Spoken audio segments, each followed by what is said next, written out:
Bueno, pues un día más en Triana y de nuevo en este recuerdo que es un horno todavía, pero que ahora en la actualidad es un lugar de hostelería que se llama Casa Montalbán.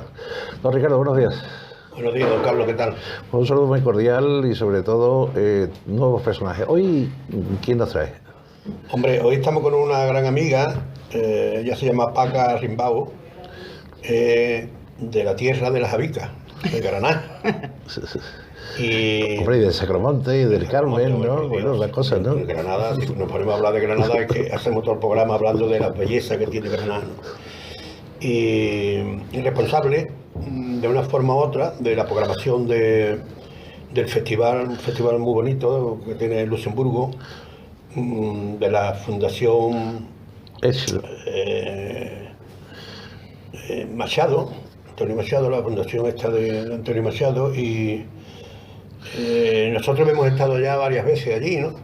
Entonces, ya hace algunos años, y bueno, un sitio muy agradable, ¿no? Para hacer flamenco, porque tiene ya su afición con un peso que merece la pena de estar en ese festival. Bueno, pues estamos con Paca Rimbao y Paca, encuéntrate como en tu casa. Esto es una tertulia de amigos que todo el que viene aquí, lo mismo ha venido un torero, un escritor, que el otro día estamos en Ángel y Cruzado también presentando su libro sobre la bailadora antigua y tal, ¿no? Bueno, y hablando un poquito de allí, del ambiente flamenco, de tu Granada y de lo que tú quieras, porque aquí es una tertulia libre, ¿no? Que podemos compensar, ¿no? Vamos a intentar centrar un poco la entrevista para que la gente sepa con quién estamos hablando. Ella es, como acaba de decir Ricardo, una de las piezas fundamentales para que se pueda organizar un gran festival que es en Bruselas desde hace mucho tiempo, ¿no? En Luxemburgo. En Luxemburgo, perdón, en Luxemburgo. Háblanos un poco de ese festival. Bueno, lo primero, lo que tengo que decir es que gracias por haberme invitado a pasar este rato tan agradable con vosotros. Estoy muy contenta y muy agradecida. Y para contestar a la pregunta, he de decir que el Círculo Cultural Antonio Machado, allí en Luxemburgo, empezó a organizar espectáculos de flamenco en los años 90 ya, pero fue en el año 2006 cuando se inició lo que se llama Flamenco Festival Esch. Y se llama Esch porque el núcleo principal es la localidad de Esch-sur-Alzette, que es la segunda ciudad del país. En ese festival hemos tenido la gran suerte de contar con la familia Miño, es verdad, al completo. Y anteriormente también habíais estado en el año 2001 en el Conservatorio de la Ciudad de Luxemburgo. Y con Gualberto. Sí, señor. Y tú y Gualberto habéis estado en 2 ocasiones. Así que una en el 99 y otra posteriormente. Y cuando hablaba Ricardo Miño de la afición que hay en Luxemburgo, esa afición se forma gracias a los buenos artistas que invitamos.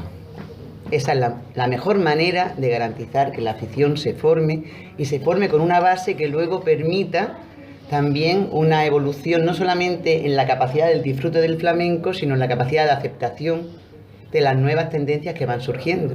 ¿Y por qué Antonio Machado y por qué la Fundación y por qué esa unión con el flamenco? Antonio Machado, como Miguel Hernández, como Federico García Lorca, son nombres de exponentes de la cultura, sí, de exponentes de la cultura hispana que han sido retomados por las asociaciones de españoles en el extranjero, en la inmigración, y van unidos pues a lo que son pues no solamente personas de valía, sino también personas de referencia en una oposición a momentos muy duros de nuestra historia. Antonio Machado, Federico García Lorca, Miguel Hernández en Luxemburgo.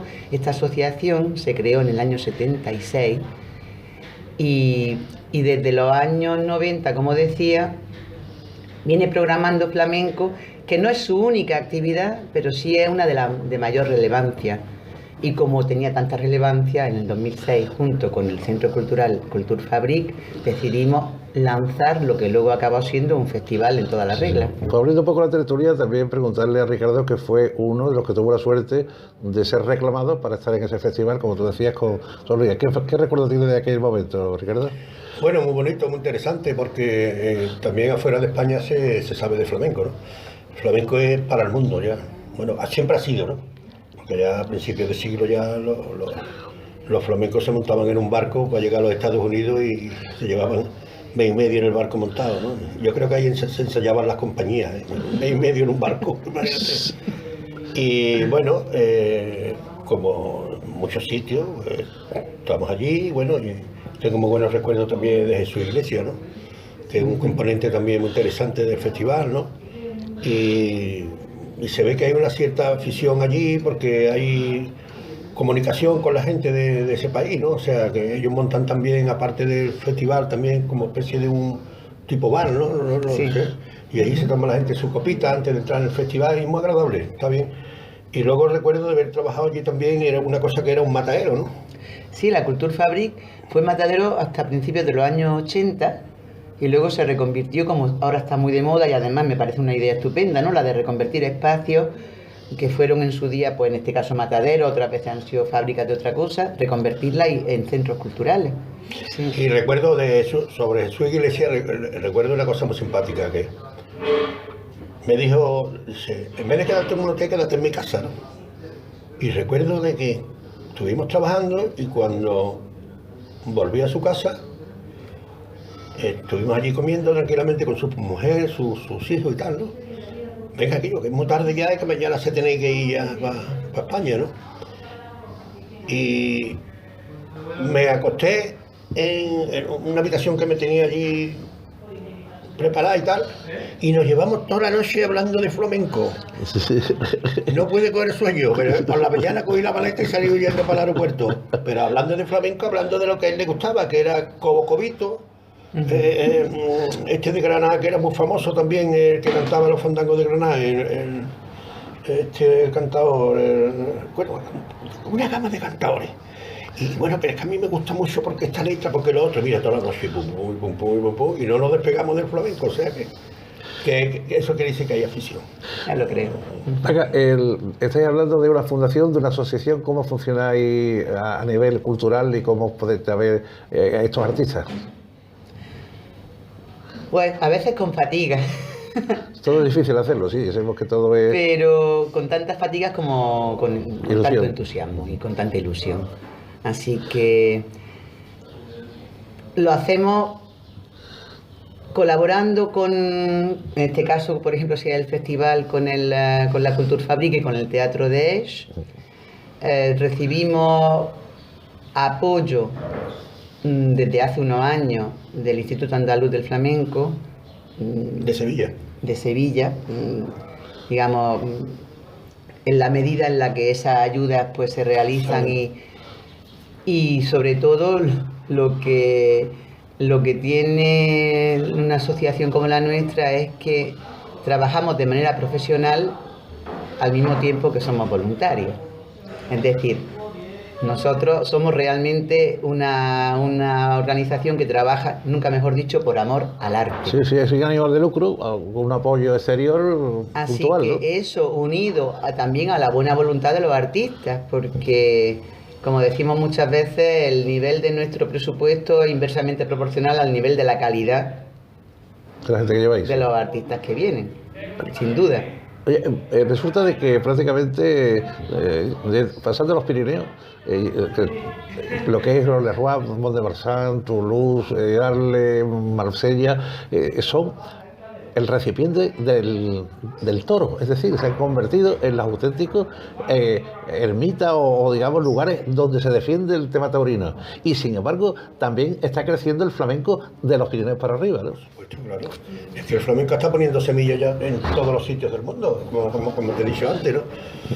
Y entonces es muy agradable estar en un país de esto y que te entiendan, ¿no? Hombre, a lo mejor no te van a decir un ole a tiempo, como suele pasar en una fiesta de gitanos o en una fiesta o en un teatro de aquí, pero sin embargo se pone el teatro en pie al final y empiezan señor. a aplaudir y a pegar porrazos en el suelo, y eso Sí, es señal de que hay una afición Sí, ya, ¿no? sí, usted le da El flamenco suerte es para el mundo. de ver eso, y hay silencio maestrante cuando salen los artistas flamencos a cantar. Y tú puedes no ver a puedes cantar, gente pero el llorando. silencio... Sí. Sí, sí. Puedes ver a gente llorando después Sí, sí, de un sí. espectáculo y como tú dices, uno lee a tiempo, a lo mejor no te lo dan, Pero al final el pero, resultado es buenísimo. Sí. pero hay una emoción Sí, sí. tremenda, ¿no? Una Sí. comunicación total. Bueno, y vamos- un respeto a la hora de escucharte. Mucho. Silencio total y ahí no habla ni nadie.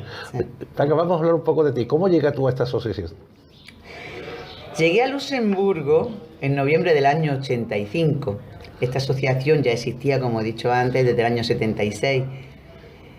Y cuando ya había transcurrido el primer mes, porque yo pensaba que iba para un mes, y luego veis que hay años y años y años que transcurren hasta llegar a 37, que estaba allí, pues cuando ya había transcurrido el primer mes empecé a buscar qué asociaciones había, cómo yo me podía incorporar a la vida cultural del país, porque es lo que yo había hecho antes de ir allí. Siempre he sido una persona dinámica culturalmente hablando. Y mira por dónde encontré un cartel que estaba por ahí pegado, donde se veía la cabeza de Antonio Machado, un diseño que decía caminantes, son tus huellas, el camino. Sí. Había una jornada en torno a Antonio Machado, organizadas por el Círculo Antonio Machado, que había sido creado por la primera jornada de la inmigración española en Luxemburgo.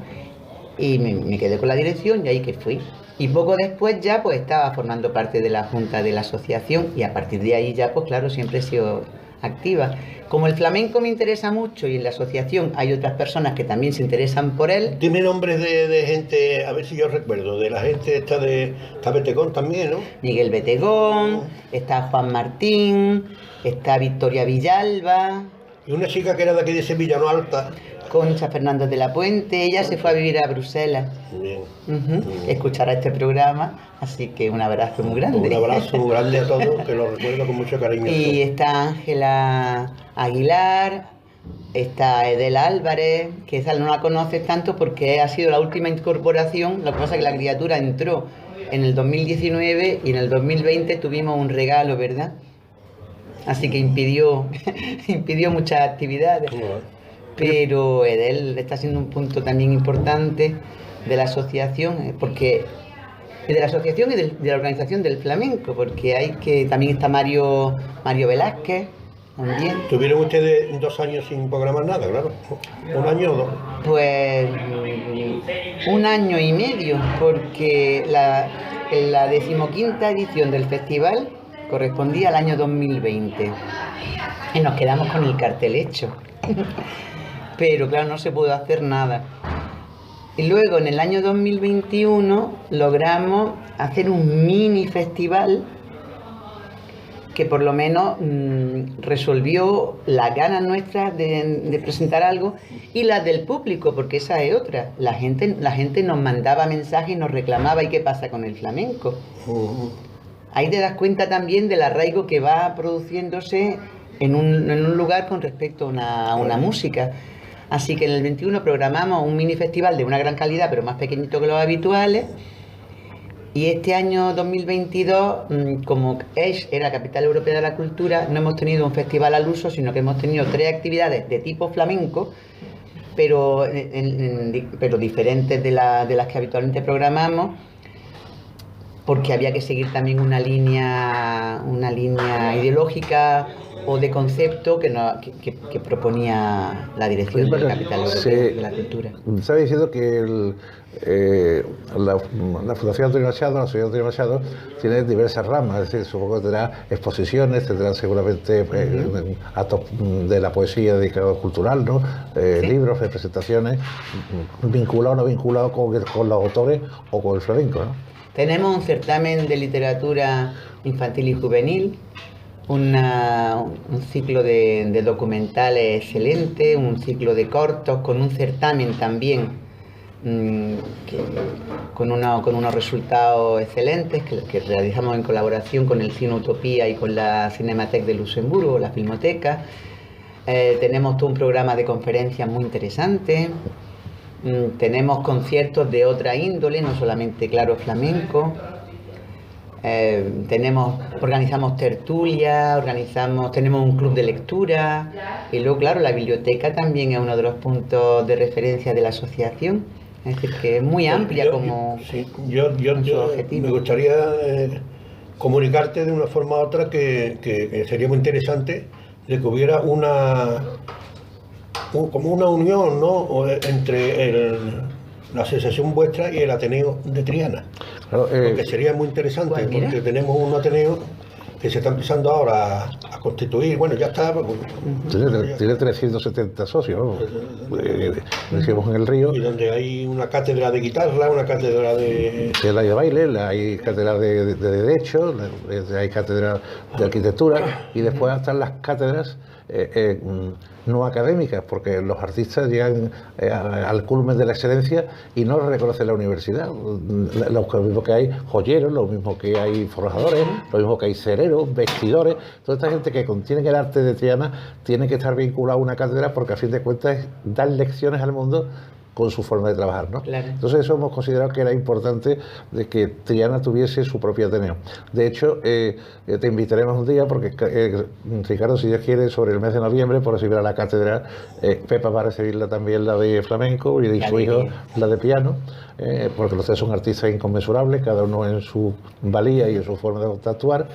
Y entonces, a ver si ese día te invitamos para que venga allí a estar con nosotros, ¿no, Ricardo? Los que vengan allí. Hombre, por supuesto, ella está en Granada, si no está allí en Luxemburgo, está en Granada. No, y aplaudiros y alegrarme con vosotros. No, y que conozca claro la que sí. cátedra. No, y después va a estar en los salones nuestros, y aparte de eso, pues vamos a hacer también un poco que te conozcan a ti, que hables tú también de... Haremos un convenio cultural con la ciudad de Antonio Machado. Allí tenemos muchas, lo tenemos como en México, tenemos un Ateneo, una delegación en México, tenemos otra delegación en Italia, tenemos otra en Londres, o sea que tengamos una en Luxemburgo, pues sería magnífico, porque a fin de cuentas el flamenco es universal, como dice, y el lenguaje es único, es decir, que cuando un artista se pone en un escenario, un tablao, o en un lugar, yo qué sé, más pequeño, la gente, el silencio se produce, porque el arte es una magia, ¿no? Ya lo decía también Ricardo, cuando una vez estaba Pastora cantando en un café de París, ¿no? Y claro, y allí 6 o 7 personas, porque era muy temprano, no había mucho, entonces cantó de cualquier manera, ¿no? Cantó de cualquier manera, y dice que casualmente salió una voz de decir: para eso he venido yo a escucharte. Y dice que aquella noche cantó Pastora como no cantó en su vida, o sea, a 7. Es decir, que el arte no se produce en masa, el arte se produce cuando te tocan los sentimientos y tú dices: oye, es que aquí un tío que ha venido a escucharme. Son cosas curiosas. Sí, hay una cosa muy simpática también referente a esto que estabas comentando, de que cuando estuvimos en los Estados Unidos, pues a través de mi amigo Alan Karlovsky, que fue el que hizo todos los efectos especiales de la película del Titanic, ¿no? Entonces pues, nos llevó allí, y entonces a través de él conocimos a Ravi Shankar, ¿no? El gurú de los Ravi Shankar, el músico de los músicos, el que puso de moda la Ley Wade, íntimo amigo de los Beatles, o sea, era como el padre de los Beatles. Bueno, con 90 años tocó en el Madison Square Garden de Nueva York, el último concierto que dio, tenía 90 años ya. Y entonces, pues, vamos a ir a casa de Ravi Shankar. Bueno, pues vamos a ir a casa de Ravi Shankar. Llegamos allí, y el hombre, pues, culturalmente. Y había 2 o 3 periodistas también, estaba su hija, que luego después me hizo, al final, hasta hace poco tocando con ella, ¿no? Incluso tiene discos hechos con CD con ella, ¿no? Con Anushka Shankar, no sé. Y entonces, claro, como lo que se trataba era de que escuchara el piano flamenco, que pensábamos que no levanta de mucho. Este hombre no. Y total, pues entonces Pedro Ricardo llevaba preparada una cosa más light, ¿no? Más suave, ¿no? Entonces quería meter profundidad, ¿no? Para que el hombre... Total, que le tocó unos tanguitos y se quedó Ravi Shankar mirándolo y dice: come on, please, más flamenco. Quería seguirilla, ¿ves? Quería más Honduras. Claro, porque Ravi Shankar es que estuvo en los tiempos de la crema en París, conoció a la macarrona, conoció a la argentinita, se puso el hombre a hablarnos de cosas, a Andrés Segovia empezando, y estaban ellos prácticamente pasando el plato por París, pero era la época de la música de que estaban todos estos grandes genios, ¿no? Tú sabes que en Estados Unidos, sobre todo cerca del Bronx, cuando empiezan a tocar ya, empiezan a caer en éxtasis, es decir, con un saxofonista, y llega un momento que ya se va apagando la voz porque ya se ha descolgado, o sea, ya va a lo suyo, ¿no? Y está esperando ya que termine para que empiece otra a contestarle, ¿no? Pero son auténticos genios, son maestros, o sea, se vive también el arte fuera, ¿no, Ricardo? Mucho, el flamenco gusta mucho. El flamenco está considerado ahora mismo como una de las músicas más importantes. Vamos, te lo puedo decir tranquilamente. Si hay 3 músicas, bueno, está la música clásica, que nos lleva, bueno, la música clásica tantos años, ¿no? Está el rock, está el blues y el flamenco está considerado también. Por supuesto. Sí. Mira, yo me he visto, por ejemplo, en Los Ángeles, ¿no? En una fiesta privada, donde estaba David Crosby, Alan Mickey Jackson, ¿cómo se llama? Este que era de Anthony Jackson, su hermano también, un negrito que toca el bajo, Sí, sí. Jackson Brown, y me he visto en una, porque mi amigo tenía muchas guitarras, tenía piano en su casa, tenía de todo, era una persona de una mentalidad para la música enorme. Además produjo discos, son producciones con George Harrison, juntos, para la Vichanca, o sea que este es una persona de mucha influencia, ¿no? Allí en los Estados Unidos. Y pues te digo, un día una fiesta, bueno, y empezaron a aparecer este tipo de músicos que tienen una fama internacional enorme, ¿no? Entonces cogimos cada uno una guitarra y nos pusimos a tocar y terminaron todo por tango, todo el mundo mirándose y yo Claro, le gustaba a él eso. Oye, ¿el flamenco también reconoce el arte étnico de otro país? Sí, claro, si tú tienes los pies puestos en el suelo, ¿no? Sí. Tú eres un músico, además de eso se está nutriendo, ¿no? De la música, ¿no? Sí, sí. Y la danza igual. No, digo ustedes, los flamencos, cuando llegáis a un sitio y hay otro artista que hace otra cosa distinta a vosotros, porque estáis allí, hay muchos días de trabajo, hay muchos días de espera. Mira, por ejemplo, yo te puedo comentar, bajo mi punto de vista, yendo de gira con Manuela Vargas, Sí.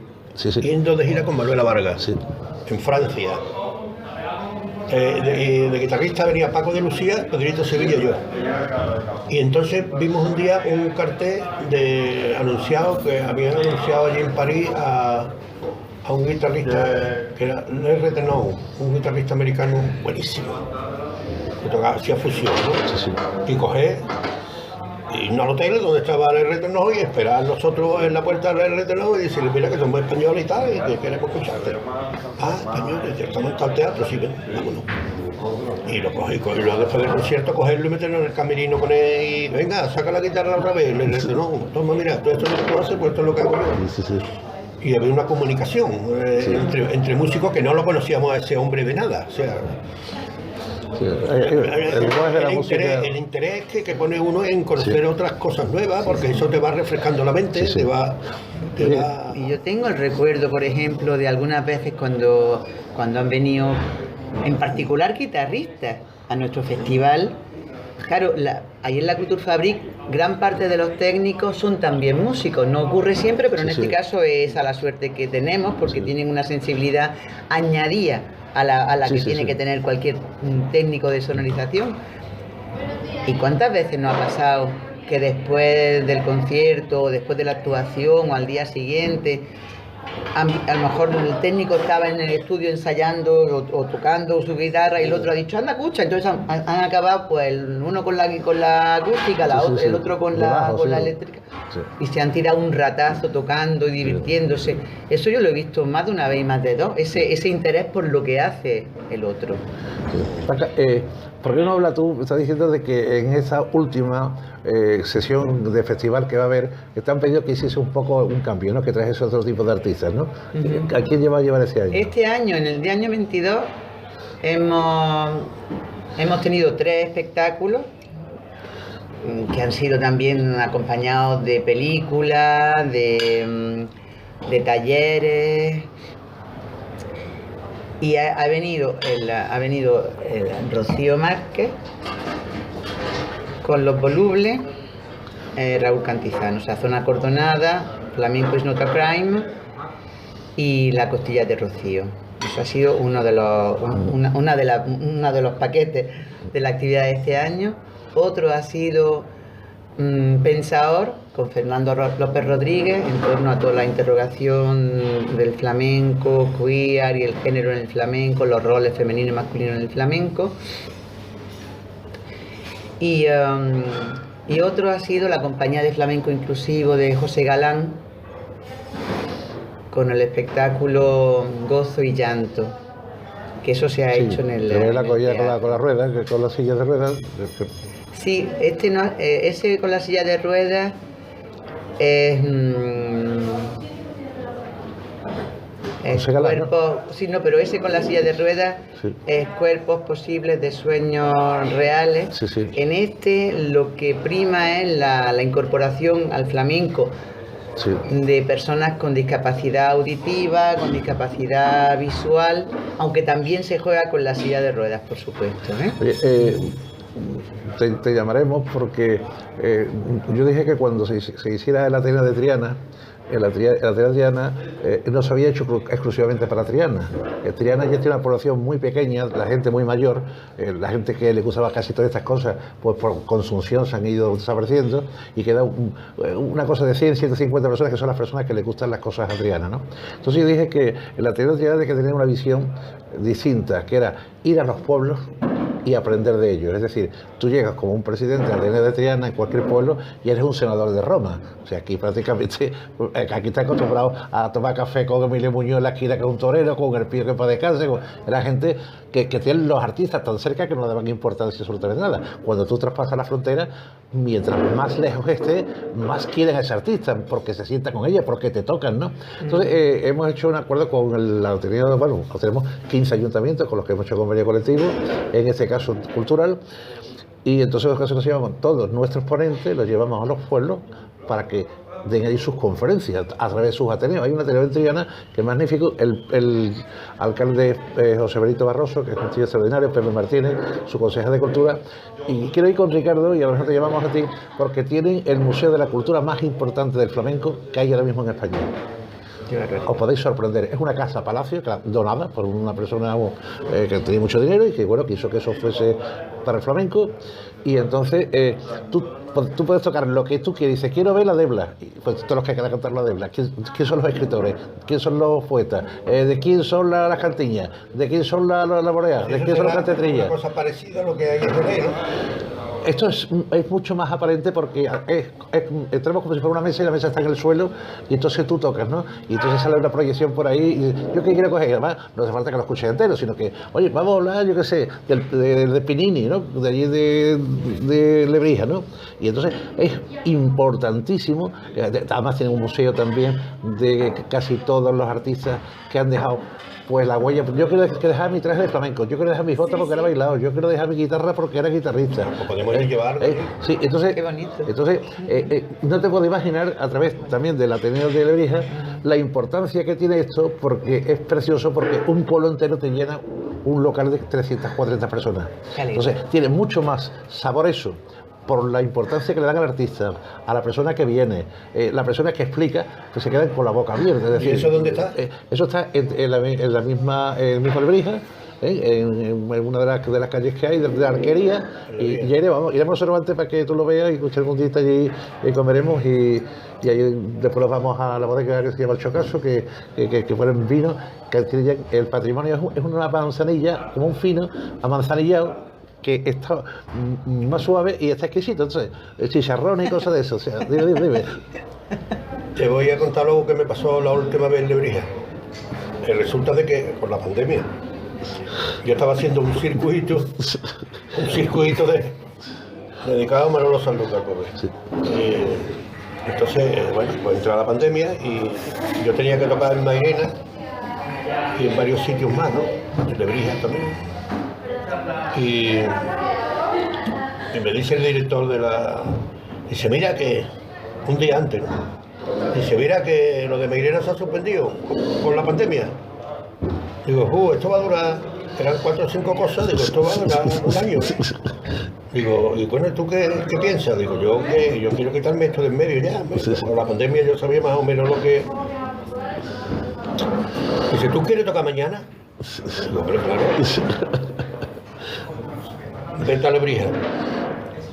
Me llego allí a Lebrija, a una peña que hay muy buena allí, que caben por lo menos 200 o 300 personas, ¿no? En un teatrito. Sí. Y llego a Lebrija, la peña se llama Peña de Pepe Montarán. Y me veo que yo cerrado, digo, ya se ha suspendido otra vez. Digo, aquí con la guitarra en mi casa. Y me dice unos, a la azotea. Y yo nunca había dado un concierto de guitarra en una azotea, ¿no? Sí. Y subimos allí arriba a la azotea, y estaba el presidente, la mujer y su hijo. Digo, ¿y este es el público? Si con la pandemia no viene nadie y todo el mundo tapado. Menos mal que llamaron a la televisión de Lebrija y a la televisión no sé cuánto de Utrera y a la televisión, y allí había 3 televisiones. ¿No? Y claro, pues me hicieron un reportaje y me vieron más gente que si se hubiera llenado aquello, ¿no? Porque claro, ellos lo dieron para... Sí. Avanza gente...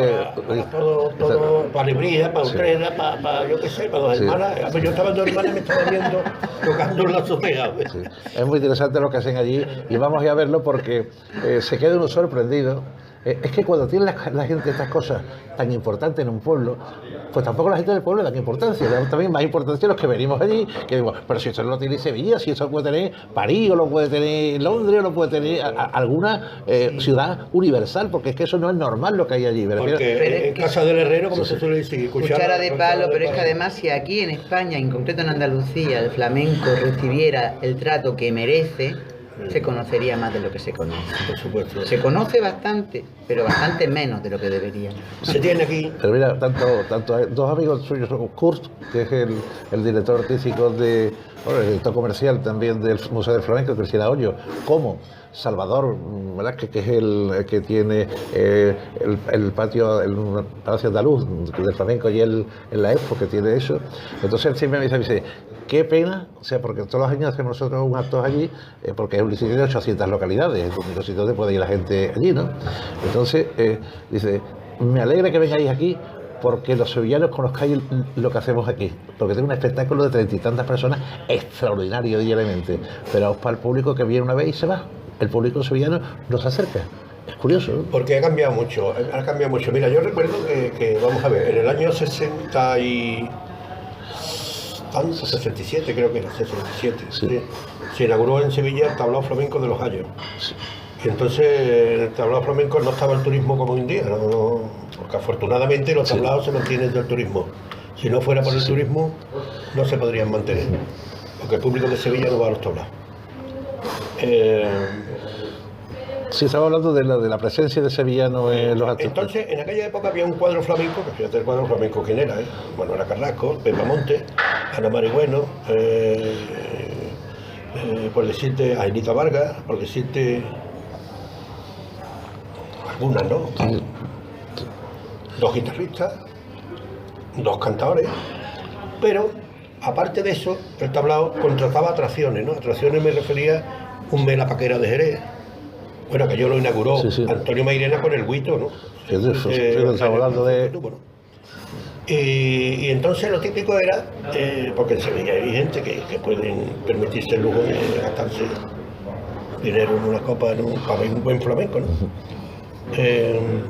Lo típico era que si tú venías algún familiar tuyo, pues te daban tu vueltecita por ir a Santa Cruz, y luego después... ¿Lo llevases allí? Llevaba el tablao. Entonces contrataba un mes a la paquera de Jerez, un mes a Terremoto, otro mes a, yo qué sé, iban rotando cantadores y un guitarrista, que en este caso era yo, alguna vez a otros, ¿no? Que lo tenían allí para dar un solo de guitarra y tocarle a la atracción. Y entonces aquello era un éxito total, ¿no? Todos los periodistas paraban allí de noche, periodistas empezando como Miguel Acá, como Emilio Jiménez Díaz, como Blasque, como los periodistas de aquella época, ¿no? Y entonces aquello era muy bonito, ¿no? Pero aquello no sé por qué, el turismo, empezaron a trabajar con los operadores, esto que le llaman, ¿no? Y entonces pues llegaban allí los autobuses, ¿no? Y bajaban a los extranjeros allí, bueno, y les daban una copa de sangría, los metían y los sacaban, y los metían y los sacaban, y de eso afortunadamente de lo que se mantienen los tablaos. Porque si fuera de la gente de Sevilla no... Aquí como lo tenemos no le damos la importancia que tiene. Aquí puede pasar 2 cosas, ¿no? En un momento dado. O que tú tengas la suerte de colocar algún tema y te toque la varita, como yo digo, la varita mágica, ¿no? Y con un tema que a lo mejor es el peor que has grabado en tu carrera, y te toca la China a ti, ¿no? Todo el mundo mete a la lotería, pero a la lotería le toca a uno solamente, ¿no? Siempre nos acordamos de... Que tenga una desgracia muy grande y digo, pobrecito. Hay que ver el pobrecito, pero no vea cómo toca la guitarra. Pobrecito. Esas son las 2 cosas que hay aquí. Para que se dé con eso nada. sea que eso te quiere decir comparativamente con lo que tú estás comentando de los tablados, que hay artistas de mucho valor en los tablados, claro que sí. Por supuesto. Las letras hay que pagarlas y la nevera hay que llenarla para los niños. Así que Y yo creo... la economía a nivel internacional, pues también sabemos cómo está, ¿no? Que ha bajado mucho, ¿no? Entonces, pues, hay que seguir ahí. Y hay que seguir haciendo lo que estáis haciendo vosotros, porque eso contribuye a la difusión del conocimiento y a la difusión de la afición. Esto es un trabajo además que se hace totalmente altruista, es decir, que esto no lo vendemos nosotros, esto es porque quede. Es que es importante, si dentro de 50 años hablan de ti, hay alguien que te versionará, ella decía, pensaba, o no, aquí van a escuchar esto porque esto durará 500.000 años en el internet. O sea, y van a escuchar en primera persona quién eres tú, tu forma de la vida, tu forma de hacerlo. De todas maneras, te vamos a convocar para otros programas cuando vengas tú por Sevilla y tendremos que cuadrarlo con Ricardo, porque hemos llegado ya casi a los 40 minutos de programa. O sea, que es que cuando se está tan bien, todo el tiempo pasa muy rápido, ¿no? Es decir, que una noche de amor se pierde en un rato y un segundo con una brasa que los dedos te queman como si fuera una vida, ¿no? Es decir, que depende de la cosa que se esté. Don Ricardo, gracias por traernos esta auténtica persona que nos ha hecho ver que tras los Pirineos, allí en Luxemburgo, en Elche, pues concretamente, sigue existiendo Antonio Machado, sigue existiendo gente que hablan español y que llevan allí todo el amor de su patria, hecho verso, hecho canto, hecho poesía, o en este caso hecho flamenco, y sobre todo por la labor que hacen, porque gestionan también una cantidad de artistas del flamenco que están en plenitud, porque aquí en España se jubila la gente a los 65 años. Sin embargo, en Estados Unidos, Biden tiene 80 y está empezando. O sea, me refiero que no tiene mucho sentido. Aquí hay mucho talento en Andalucía y mientras se pueda hay que seguir avanzando y mientras tengamos capacidades, pues hacemos esto porque esto es un regalo a Triana, a la vida y al mundo. Don Ricardo, suyo el programa. Bueno, pues Paca, que me alegro mucho de que ella está en esta tertulia. Muchas gracias. Y desde aquí le vamos a mandar un cariñoso saludo a todos los componentes de la Fundación Esta Machado, Sí, que señor. están allí en Luxemburgo, y que Bueno, y si quiere decirle también algo a sus compatriotas de allí de Luxemburgo, pues también en francés, ¿no? À bientôt et on se revoit le mois de mai prochain à partir du 18 au Flamenco Festival Esch. Au revoir. Au revoir.